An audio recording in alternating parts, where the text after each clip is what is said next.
Complex ఇలాంటివి వచ్చిందంటే మీరు పట్టుగా నేర్చుకోవాలి. అప్పుడే మీకు బయట కంటే బెటర్ వస్తుంది. ఫ్యూచర్లో జాబ్స్ వచ్చినప్పుడు కూడా ఈజీ అవుతుంది. అర్థమైందా? ఆ మైండ్ సెట్ బిల్డ్ చేసుకోండి. ఇలాంటి కొత్త కాన్సెప్ట్ వచ్చినప్పుడు మీకు ఎంత ఈజీగా కుదిరితే అంత ఈజీగా మేము ట్రై చేసి చెప్తాం. కానీ వాటిని మీకు అర్థమైనట్టు బాగా అర్థం చేసుకుని ఫాలో అవ్వండి. ఓకేనా? కాదురా స్టెప్ ఏంటండి? బ్లాక్ డయాగ్రామ్ అర్థమైంది కదా? తర్వాత step 2 circuit diagram, step 3 programming. ఇప్పుడు స్టెప్ 4 ఏంటంటే ఈ రాసిన ప్రోగ్రామ్ ఏదో పేపర్ మీద రాశారు లేదా నేను బోర్డు మీద రాసా, అవునా? బట్ ఇప్పుడు దాన్ని ఎవరికి చెప్పాలి మనం? సో ఆర్డినోకి ఎలా చెప్పాలి మనం? త్రూ కంప్యూటర్ ద్వారా చెప్పాలి, అవునా? సో మీరు ఇప్పుడు ఏం చేస్తారంటే 4th స్టెప్ లో కంప్యూటర్, మన దగ్గర ఏదైతే కంప్యూటర్ ఉందో కంప్యూటర్ ఉంది కదా. So using cable, sir cables ఉన్నాయి కదా సార్, చేస్తున్నారు 4 డేటా కేబుల్స్. ఇంటూ సింబల్ కింద ఉంటుంది. మీరు 3-4 టీమ్స్ ప్రోగ్రామ్ దొరకలేదు ఇంకా మీకు? ప్రోగ్రామ్ దొరికిందా? బాగా కిందకి వెళ్ళిపోండి. డిహెచ్డి సెన్సార్ లైబ్రరీ కనిపించిందా? ఇది వచ్చింది కదా లైబ్రరీస్ లో. డిహెచ్డి సెన్సార్ లైబ్రరీ ఉందా? అందులో ఫస్ట్ ప్రోగ్రామ్ ఓపెన్ చేయండి, క్లిక్ చేయండి. డిహెచ్డి సెన్సార్ లైబ్రరీ, ఓకే, అదే ప్రోగ్రామ్. డిహెచ్డి సెన్సార్ లైబ్రరీ ఎందుకంటే బాగా డిహెచ్డి సెన్సార్ లైబ్రరీ.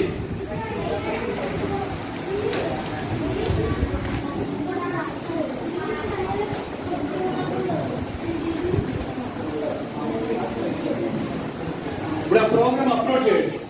ఓపెన్ అయింది అందరికి. సో ఎవరి దగ్గర అయితే సెన్సార్స్ ఇచ్చే వాళ్ళు అప్లోడ్ చేయండి. కోడ్ అప్లోడ్ చేయండి. అప్లోడ్ చేయడం ఎట్లాగా? ఫస్ట్ స్టెప్ ఏం చేయాలి? ఆ ప్రోగ్రామ్ ని ఆర్డినోకి అప్లోడ్ చేయాలంటే చెప్పండి అందరూ. ఫస్ట్ స్టెప్ ఏం చేయాలి? మర్చిపోయారా? టూల్స్ లోకి వెళ్ళాలి. ఒకటి చెప్తే చెప్తారా? టూల్స్ లోకి వెళ్ళి బోర్డు ఆర్డినో సెలెక్ట్ చేసుకోవాలి. నెక్స్ట్ పోర్ట్ లోకి వెళ్ళాలి. ఆర్డినో సెలెక్ట్ చేసుకోవాలి. ఈ రెండు సెలెక్ట్ చేసుకున్న తర్వాత కంపైల్ చేయాలి, టిక్ మార్క్. తర్వాత అప్లోడ్ చేయాలి. సో అప్లోడ్ చేయండి. దాన్ని అప్లోడింగ్ రావాలి అందరికి. ప్రోగ్రామ్ అప్లోడ్ చేయడానికి ఆ 3 ఉన్నాయి, 4 లేదు. ఓకే, దాన్ని అప్లోడింగ్ వస్తే రైట్ కార్నర్ స్టార్ట్.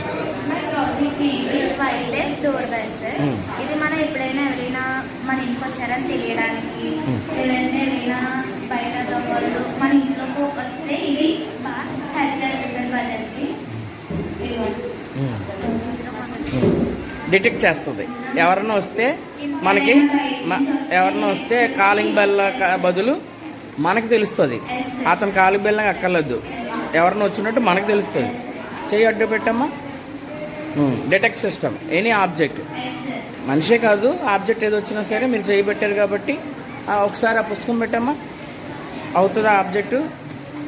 ఇంకా నేను అడ్డొచ్చింది వస్తుంది బాక్స్. ఓకే, ఎనీ ఆబ్జెక్ట్ మనకి డిటెక్ట్ చేస్తుంది. ఓకే, హ్యూమన్స్ ఏ ఆబ్జెక్ట్ అయినా సరే మనం డిటెక్ట్ చేస్తాం. దాంట్లో ఏమేమి యూజ్ చేస్తారమ్మా? బజర్, తర్వాత ఆర్డినో యూనోనా, కేబుల్. కనెక్షన్ దేనికి ఇచ్చుకుంటారు మీరు? కనెక్షన్ కంప్యూటర్కి ఇచ్చుకుంటారా?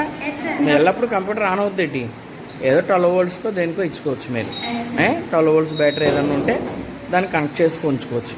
దీనికి ప్రోగ్రామ్ రాశారమ్మా మీరు? దాంట్లో ఏమో చదవండి ప్రోగ్రామ్ని. Wire setup sir. Pin mode 3 input sir. Pin mode 5 output sir. Wire loop sir. int x is equal to digital read 3 sir.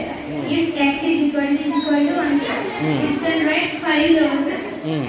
Digital write 5 high sir. Right. ఇప్పుడు మరి 7th క్లాస్ వాళ్ళు ఉన్నారు మీ గ్రూప్లో, వాళ్ళకి తర్వాత చెప్తారా మీరు? వాళ్ళ చేత చేయిస్తారా?